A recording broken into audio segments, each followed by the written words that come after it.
Let's begin right away. 勇者様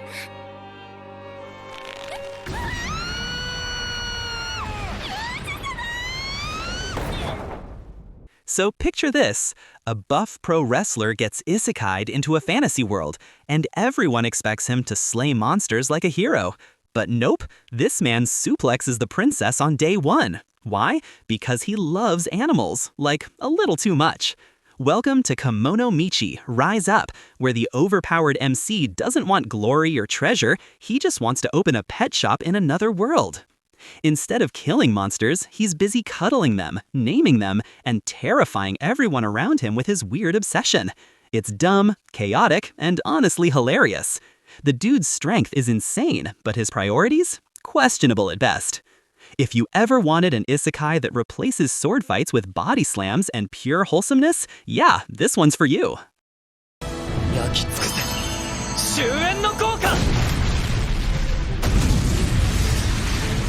So My Isekai Life starts off like every other generic fantasy setup.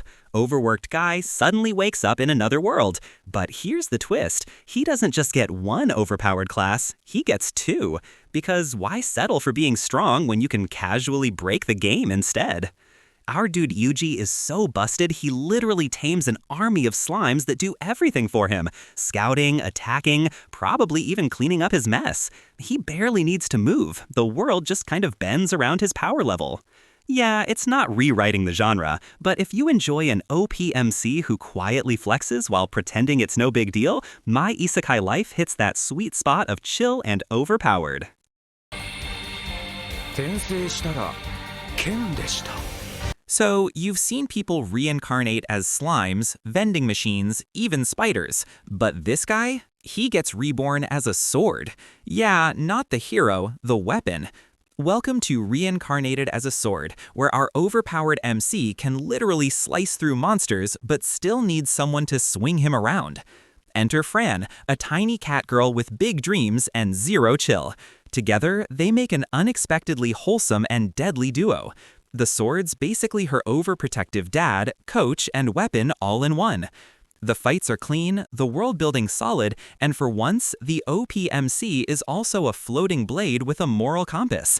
Weird concept? Definitely, but it actually works, and it's way better than it has any right to be.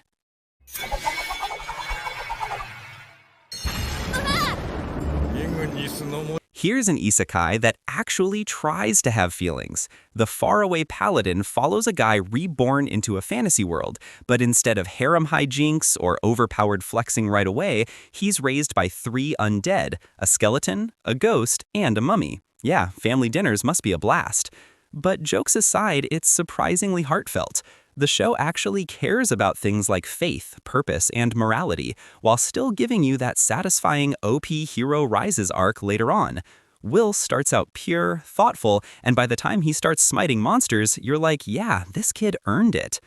It's slower, deeper, and not your typical power fantasy, but that's exactly why it stands out.